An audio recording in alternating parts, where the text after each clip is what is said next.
Good morning. Good morning. Now, continuing with the next video session for the chapter Probability, Class 11. Let me start with the next question of 16.3 exercise. Question number 6. There are 4 men and 6 women in the city council. ठीक है, उसमें 4 men हैं और 6 women हैं city council में. एक council member एक select होता है for the committee at random. How likely is it that it is a women. पहले तो ये पता लगाओ टोटल हैं कितने. Total points, total element sample space में 4 men और 6 women है. 10 सैम्पल स्पेस में 10 मेंबर्स हैं. वो कह रहे हैं कि हमने हाउ लाइकली एक इंसान को उसमें से रैंडमली सिलेक्ट करना है, वो विमेन होनी चाहिए. How many women are there? 6. 6/10 cutting करेंगे 3/5. बच्चे यहाँ गलती करते हैं, यहाँ 1/10 लिख के आते हैं. बेटा वन वन तो हमेशा सिलेक्ट वन ही करना होता है. 1/10 तो फिर हमेशा 1/10 आएगा, बेशक 1 men हो या विमेन हो. लेकिन विमेन कितनी है वो नंबर ऊपर लिखना पड़ता है. ठीक है. Next question number 7. ये बहुत बहुत इंपॉर्टेंट क्वेश्चन है. क्लास 10, ये क्लास 11th में भी काम आएगा, क्लास 12th में भी काम आएगा. A fair coin is tossed 4 times. 4 bar coin को टॉस किया जाए. पर्सन विंस, बहुत ध्यान से सुनना, एग्जाम में आता है. A person wins ₹1 for each head and lose ₹1.50 for each tail. मतलब पहली बार तो हमें सैम्पल स्पेस निकालना पड़ेगा 4 times, मतलब चारों बार हेड, फिर एच एच एच टी, फिर H H T H, H T H H T H H H, ऐसे करते हैं. ठीक है, जब हम लोग करते हैं तो इसमें कितने केसेस आएंगे? 16 केसेस आएंगे. कितने आएंगे बच्चे? 16 केसेस आएंगे. फिर ₹1 जीतता है अगर एक हेड आता है, और लूज करता है अगर एक टेल आता है. ठीक है. From the sample space calculate how many different amount of money you can have after 4 tosses and probability of having each of these amounts. मतलब आपको पहले ये पता लगाओ कि कितने टाइप का अमाउंट आप जीत सकते हो. पहले आप ये पता लगाओ कि कितने आपके 4 times अगर फेंका जाए तो आपके पास, पहले ये पता लगाओ कितने type of losing and gaining है आपकी. या तो आपके चारों बार हेड्स आ जाए, 4 times हेड आ जाए. ठीक है ना. अगर 4 times हेड आ जाए, ईच हेड में आपको 1 1 रुपी मिलते हैं. 1 रुपी, 1 रुपी, 1 रुपी, 1 रुपी, मतलब आप 4 रुपीज़ गेन करोगे. या हो सकता है 3 हेड्स आ जाए, एक टेल आ जाए. 3 हेड्स कभी भी आ सकते हैं. H T H H, 3 head आ रहे हैं. H H H T, 3 heads एक टेल आ रहा है. T H H H, 3 head एक टेल आ रहा है. या फिर H H H T, 3 head एक टेल आ रहा है. मतलब इन सारे केसेस जो मैंने आपको बताए, 3 हेड्स और एक टेल आ रहा है, तो कितने पैसे लूज या गेन करोगे हम बता लगाते हैं. 3 हेड्स में आपको 1 1 1 रुपी गेन होंगे, 3 रुपीज़ हो गए. और 1 टेल आने पे 1.5 लूज होंगे. लूज का मतलब माइनस करेंगे, 3 में से 1.50 माइनस करेंगे तो 1.5 रुपीज़ आपको गेन हो रहे हैं 3 हेड्स और 1 टेल पे. अब हमने क्या किया, पहले 4 हेड से एक हेड कम कर दिया. अब हम एक हेड और कम कर देंगे तो एक टेल बढ़ जाएगा. 2 हेड्स और 2 टेल्स. बाद में हम इनकी प्रोबेबिलिटी भी निकालेंगे. पहले हम ये पता लगा रहे हैं कितने टाइप्स ऑफ मनी हम लोग गेन या लूज कर सकते हैं. 2 हेड्स और 2 टेल्स मतलब क्या हो सकता है? H H T T, H T T H, H T H T, T H. मतलब आपने 2 टेल और 2 हेड आने चाहिए. 2 हेड आ रहे हैं तो 1 1 रुपी गेन करेंगे, और 2 टेल आ रहे हैं तो 1.5 माइनस करेंगे. तो ये 2 हो गया, ये -3 हो गया, -1. मतलब लॉस हो रहा है, -1 तभी आ रहा है, लॉस हो रहा है. अब हमने एक हेड और कम कर दिया तो 3 टेल्स हो गई, एक हेड हो गया. एक हेड में हमें 1 रुपीज़ मिलेंगे, और टेल्स में हमें हमारे लॉस होगा 3.5 रुपीज़ का, 3 रुपीज़ 50 पैसे का. कोई भी हेड नहीं है, सारी टेल्स हैं, और 4 टेल्स. -1.5, -1.5, -1.5, -1.5, मतलब 6 रुपये का लॉस होगा. अब आपको मैं क्वेश्चन शुरू करती हूँ. बेसिकली जो क्वेश्चन है ना बेटा, आपने समझो. Calculate how many different amounts of money do you can have. मैंने बता दिया आपको, या तो ₹4 मिल सकते हैं, आपको ₹1.5 गेन हो सकता है, आपको ₹1 नुकसान हो सकता है, ₹3.5 का नुकसान हो सकता है, या ₹6 का नुकसान। ये डिफरेंट अमाउंट्स ऑफ मनी आप गेन करोगे या लूज करोगे। अब हम क्या करेंगे, उसकी प्रोबेबिलिटी निकालनी है हर एक की।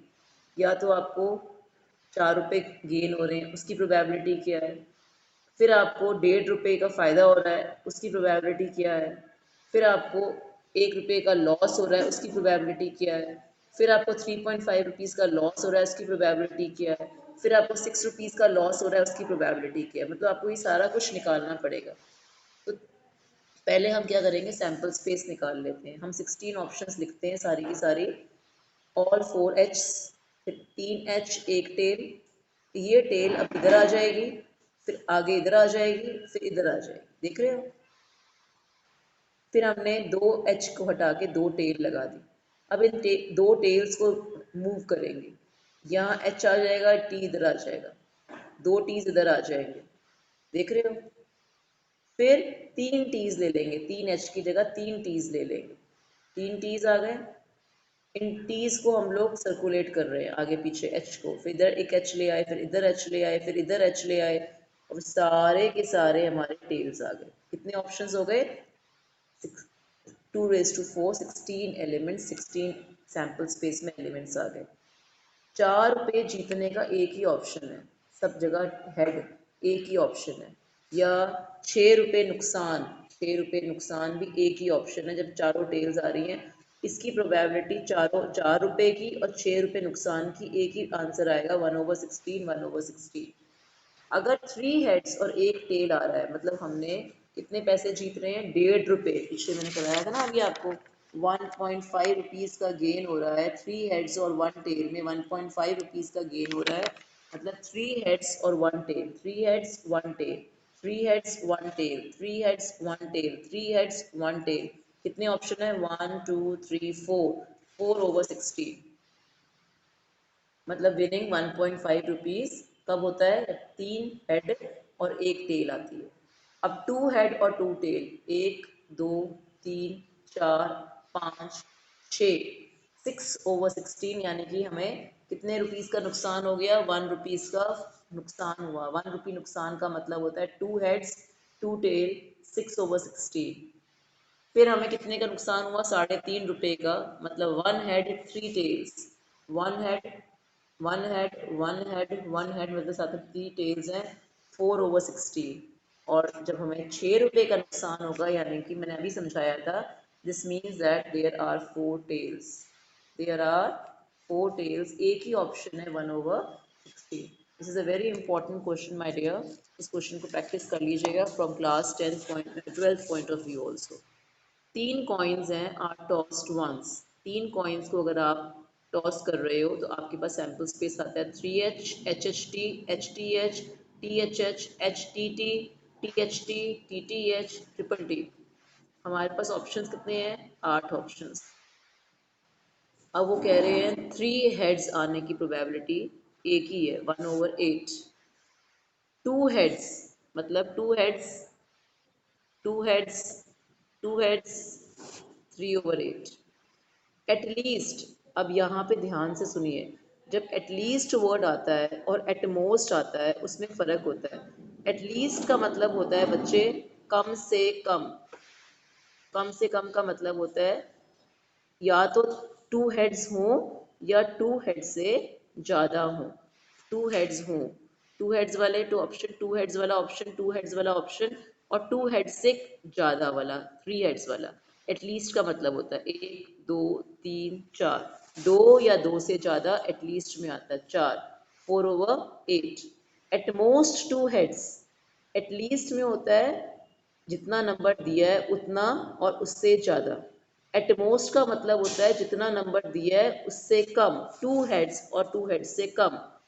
उसमें कौन से आएंगे, 2 हेड्स, 2 हेड्स, 2 हेड्स, 1 हेड भी आ जाएगा उससे कम, 1 हेड, 1 हेड, और 3 हेड्स, 7/8। नो हेड मतलब ऑल टेल्स, 1/8। आगे समझ में। उसके बाद ऑप्शन है हमारे क्वेश्चन में एग्जैक्टली 2 टेल्स, ना दो से ज़्यादा ना दो से कम, दो ही रहने चाहिए। दो टेल्स की ऑप्शन है HTT, THT, TT। ठीक है, दो टेल्स है ना, HTT, THT और TTH, तीन ऑप्शन है 3/8। नो टेल, नो टेल मतलब सारे heads 1/8। At most two tails, at most two tails का मतलब होता है दो टेल्स या दो टेल्स से कम, दो टेल्स या दो टेल्स से कम। एक, दो, तीन, तीन तो दो टेल्स आ रही हैं, और उससे कम, उससे कम कौन सा है, एक टेल, एक टेल, एक टेल और एक भी टेल ना। 7 ऑप्शंस हैं, दे आर 7/8। आगे बच्चे समझ में क्लियर हो गया? ये ध्यान से देना, बिकॉज प्रोबेबिलिटी में दिस इज नॉट दैट मतलब हार्ड फॉर यू, अगर ध्यान से देखा जाए तो। फिर if 2/11, question number 9, is a probability of an event, what is the probability of the event not A? अगर आपको याद हो तो मैंने प्रॉपर्टी में कराया था, probability of an event plus probability of not an event is equal to 1। Not an event निकालना है तो वन में से इसको माइनस कर दो, नॉट का मतलब कॉम्प्लीमेंट भी कहते हैं, तो हमारे पास नॉट एन इवेंट आ जाएगा। Assassination, question number 10। असैसिनेशन एक वर्ड दिया गया है, ASSASSINATION। इसमें से वॉवल्स कौन से होते हैं, A E I O U, ये वॉवल्स होते हैं ना। अब उन्होंने बोला probability of a vowel, vowel कौन कौन से हैं, ए दो हो गए, आई 3, 4, 5, 6 और टोटल कितने हैं 13, 6/13। जो वॉवल नहीं होते उसको हम कॉन्सोनेंट कहते हैं बच्चे, क्या बोलते हैं, consonant. Probability of a consonant is 7/13। अब ये क्वेश्चन भी बहुत इंपॉर्टेंट है, very important, question number 11। In a lottery, a person chooses 6 different natural numbers at random from 1 to 20। अब यहाँ पे ना बेटा परमुटेशन और कॉम्बिनेशन लगेगा इस क्वेश्चन के अंदर, ध्यान से सुनिएगा। वो कहते हैं 1 से लेके 20 तक हमने कोई भी 6 डिफरेंट नेचुरल नंबर्स को चूज करना है, and if these 6 numbers match with the 6 numbers already fixed by the lottery committee, he wins the prize। वो कब जीतता है, जो उसने 6 नंबर चूज किए और जो लॉटरी कमेटी ने 6 नंबर्स चूज किए उन दोनों नंबर्स मैच कर गए तो वो जीत जाएगा। What is the probability of winning the prize in game? पहले तो ये पता लगाओ कि कॉम्बिनेशंस कितने होंगे, 6 नंबर, 6 जो नेचुरल नंबर्स उसने सिलेक्ट किए। This will be 20C6। 20 options हैं, total number of ways in which combinations ढूंढने हैं, in which one can choose 6 different numbers from 1 to 20, 20C2। इसका मतलब कितने कॉम्बिनेशंस बनेंगे, 20 डिजिट्स में से 6 डिजिट्स का जो कॉम्बिनेशन है, कितने डिजिट्स का बनेगा, 20C6। उसका फॉर्मूला होता है 20 factorial N factorial R factorial N-R। 6 आ गया, N-R मतलब 20 - 6 14 फैक्टोरियल। 20 को ओपन करेंगे, 20 × 19 × 18 × 17 × 16 × 15 × 14 फैक्टोरियल, और नीचे से कैंसिल हो जाएगा 14 फैक्टोरियल। इसको खोलेंगे, ये भी रिड्यूसिंग होगा, 1 2 3 4 5 6, कैंसिल करेंगे, कटिंग करेंगे तो हमारे पास आ जाएगा 38760। मतलब हमारे पास 20 नेचुरल नंबर्स जो दिए हुए हैं उनमें से हमें 6 डिजिट्स का एक नंबर ढूंढना है, और वो आउट ऑफ दीज 3876 कॉम्बिनेशंस एक कॉम्बिनेशन ऐसा है जो कमिटी के कॉम्बिनेशन से तुम्हारा मेल मैच खा जाएगा, मेल खा जाएगा। इसका मतलब एक ही ऐसा कॉम्बिनेशन होगा, सो prize will be winning probability तब होगी जब उसका कॉम्बिनेशन और जो कमिटी का कॉम्बिनेशन सेम आएगा, 1/3876।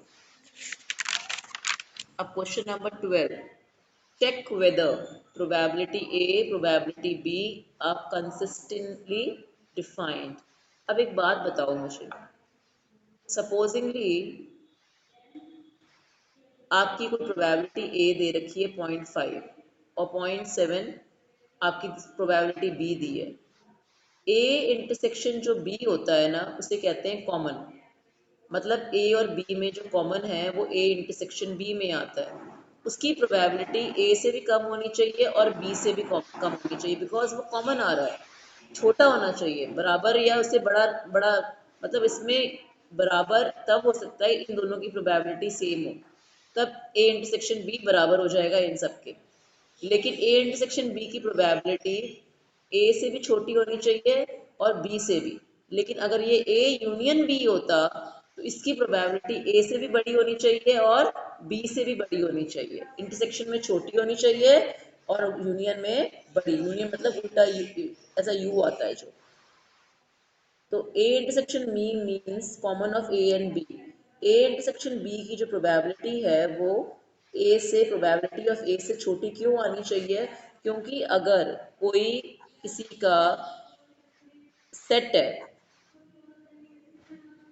ए इंटरसेक्शन बी किसी का सबसेट है, इसका मतलब उसकी प्रोबेबिलिटी इसकी प्रोबेबिलिटी से छोटी होनी चाहिए। कोई किसी का सबसेट होता है ना, कोई किसी का पार्ट होता है, कोई किसी में से पोर्शन होता है, उसकी प्रोबेबिलिटी इसकी मेन प्रोबेबिलिटी से छोटी होनी चाहिए। लेकिन हमारी प्रोबेबिलिटी 0.6 है और इसकी प्रोबेबिलिटी 0.5 है। ए इंटरसेक्शन बी की प्रोबेबिलिटी पॉइंट ए से बड़ी है, जो पॉसिबल नहीं है, इसलिए कंसिस्टेंटली डिफाइंड नहीं है। अगला देखो, ए की प्रोबेबिलिटी 0.5 है, बी की प्रोबेबिलिटी 0.4 है और यूनियन मैंने अभी बताया, यूनियन की प्रोबेबिलिटी हमेशा ए और बी से ज़्यादा होनी चाहिए। ए बिकॉज वो क्या होता है, ए और बी के सारे एलिमेंट्स को जोड़ देना। यही सिखाया था ना मैंने आपको यूनियन में। इंटरसेक्शन का मतलब होता है कॉमन और यूनियन का मतलब होता है सबको इकट्ठा कर लेना। ए यूनियन बी की प्रोबेबिलिटी ए से ज़्यादा है, ए यूनियन बी की प्रोबेबिलिटी बी से भी ज़्यादा है, इसका मतलब ये कंसिस्टेंटली डिफाइंड है। आपको याद होगा सेट्स वाले चैप्टर में हम पढ़ते थे N, N A union B is equal to N A, N मतलब number, number of elements of N A union B is equal to N A plus N B minus N A intersection B. लेकिन अब हम पढ़ रहे हैं probability वाला chapter, तो यहाँ पे सिर्फ एन की जगह क्या लग जाएगा, पी। हमें पी ए की प्रोबेबिलिटी 1/3 दी है, प्रोबेबिलिटी ऑफ बी 1/5 दी है, probability of A union A intersection B 1/15 दी है और ए यूनियन बी की प्रोबेबिलिटी हमें निकालनी है। ये हमने फॉर्मूला पहले सेट्स वाले चैप्टर में भी पढ़ा है, लेकिन यहाँ पी की जगह हम क्या पढ़ते थे, N, N A union B, N A plus N B minus N A intersection B. हम इसमें वैल्यू भरते हैं और उसके बाद इसका एलसीएम लेते हैं, तो हमारे पास आंसर कितना आता है, 7/15। अब हो सकता है बेटा कि आपके बाकी दो जो पार्ट्स मैं आपको डू इट योरसेल्फ कह रही हूँ, आपको ए यूनियन बी पता हो, पी ए पता हो, पी बी पता हो और आपको ये निकालना हो, तो आप क्या करोगे, पी ए और पी बी की वैल्यू भरोगे, ए यूनियन बी की वैल्यू यहाँ ट्रांसफर कर दोगे और ए इंटरसेक्शन बी को यहाँ ले जाओगे तो ए इंटरसेक्शन बी निकल आएगा। हो सकता है आपको ए यूनियन बी पता हो, ए इंटरसेक्शन बी पता हो, बी पता हो, ए ना पता हो, आप क्या करोगे, पी बी की प्रोबेबिलिटी यहाँ ट्रांसफर करोगे, माइनस में हो जाएगा, ये माइनस की है यहाँ जाके प्लस हो जाएगा, तो आप पी ए निकाल लोगे। समझ आ गया? आपको दो पार्ट्स अपने आप करने हैं, second part and third part do it yourself. उसके बाद हमारा नेक्स्ट क्वेश्चन है 14। प्रोबेबिलिटी ऑफ ए है 3/5, प्रोबेबिलिटी ऑफ बी इज 1/5। हमने निकालना है प्रोबेबिलिटी ऑफ ए और बी। इसका मतलब है if A and B are mutually exclusive. मैंने आपको कल भी समझाया था जो म्यूचुअली एक्सक्लूसिव इवेंट्स होते हैं उसमें जो इंटरसेक्शन पार्ट होता है वो एम्प्टी होता है, उसमें कोई भी कॉमन एलिमेंट नहीं होता। अभी हमने पढ़ा P A union B is equal to P A plus P B minus A intersection B. लेकिन क्योंकि वो म्यूचुअली एक्सक्लूसिव है तो वो जीरो आएगी ए इंटरसेक्शन बी की, तभी मैंने वो ए इंटरसेक्शन बी वाला पार्ट उसमें से -0 था हटा दिया। तो पी ए की वैल्यू 3/5, पी बी की वैल्यू 1/5, 4/5 है। आपको मतलब पता लग गया ना, यहाँ पे आता है फॉर्मूले में ए इंटरसेक्शन बी, ये वैल्यू 0 है क्योंकि वो एम्प्टी सेट है। बिकॉज क्यों एम्प्टी सेट है, क्योंकि वो म्यूचुअली एक्सक्लूसिव इवेंट्स। अब हम क्वेश्चन नंबर 15 लेंगे। पीई की वैल्यू कितनी दी हुई है 1/4। पी एफ कितनी दी हुई है 1/2। ई एंड एफ मतलब इंटरसेक्शन कहते हैं इसको, क्या बोलते हैं, ई एंड एफ को कहते हैं इंटरसेक्शन 1/8। हमने ई और एफ निकालना है, मतलब यूनियन निकालना है, मतलब यूनियन निकालना है, इसको यूनियन कहते हैं, पी यूनियन एफ।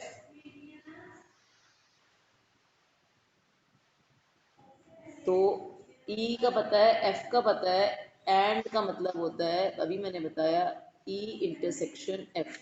उसकी वैल्यू भर दो, आंसर कितना आएगा 5/8। अब ये पार्ट सेट्स में है, अगर आप चाहते हैं तो मैं सेट्स वाला भी आपको वीडियो लेसन बना के भेजूंगी, आपको समझ आएगा। Not E and not F मतलब क्या होता है, नॉट ई का मतलब ई कॉम्प्लीमेंट, एंड का मतलब इंटरसेक्शन, नॉट एफ का मतलब एफ डैश।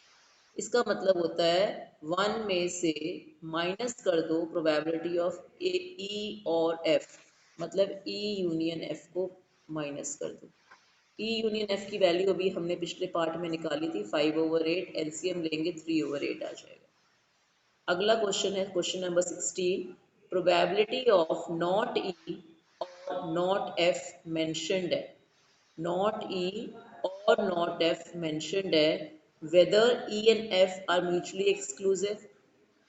पहले हम क्या करेंगे बेटा, प्रोबेबिलिटी ऑफ ई डैश और एफ डैश दिया हुआ है, वो किसके बराबर होता है 1 - p ई एंड एफ के बराबर। तो हमारा ई एंड एफ कितना आ गया 0.75। मैंने आपको बताया था थोड़ी देर पहले भी और लास्ट लेसन में भी कि म्यूचुअली एक्सक्लूसिव के लिए कोई भी दो इवेंट्स का जो इंटरसेक्शन होता है वो ज़ीरो आना चाहिए, एम्प्टी आना चाहिए, लेकिन हमारा आंसर कितना आ रहा है 0.75, एम्प्टी नहीं है, ज़ीरो नहीं है, इसलिए E and F intersection F is not mutually exclusive. आ गया समझ में। अब हम करेंगे question number 18। P A 0.48, P B 0.48, 4248, and का मतलब इंटरसेक्शन। हमने नॉट ए निकालना है, मतलब वन में से प्रोबेबिलिटी ऑफ ए माइनस कर दो तो नॉट ए निकल आएगा। नॉट बी निकालना है तो वन में से प्रोबेबिलिटी ऑफ बी माइनस कर दो तो प्रोबेबिलिटी ऑफ नॉट बी निकल आता है। उसके बाद थर्ड ऑप्शन है ए और बी। ए और बी का मतलब अभी समझाया, A union B. A union B का फॉर्मूला होता है P A plus P B minus A intersection B. Intersection को हम लोग एंड बी भी कहते हैं। वैल्यू फिल करेंगे तो 0.74। क्लियर। अब आज के लिए लास्ट क्वेश्चन है question number 18। In a class 11 40% of students study maths. 40% मतलब 40/100 मतलब 0.4। Probability of studying maths is 0.4। 80% study biology मतलब 0.8। Probability of studying biology is 0.8। Probability of maths and biology मतलब maths intersection both, maths intersection biology मतलब m intersection b is equal to 0.19, 19/100 0.19। हमने क्या निकालना है, probability of maths और biology मतलब a union m union b, a union b। तो probability of m कितना है, 40 को लिख सकते हैं 40/100, probability of b 30/100। m and b intersection में 10% 0.10। a और b का मतलब m मैथ्स और बायोलॉजी का मतलब m यूनियन b। इन दोनों को प्लस करो, जो आंसर आएगा उसमें से इसकी प्रोबेबिलिटी इंटरसेक्शन की माइनस कर दो तो हमारे पास 0.6 आंसर आ जाएगा। Is it clear? So this finishes your 16.3. I suppose three more questions are left, 19, 20 and 21. We will be discussing with the miscellaneous exercise of probability, and please revise these sums of probability, and this will be helpful for you in the sets chapter also. Thank you.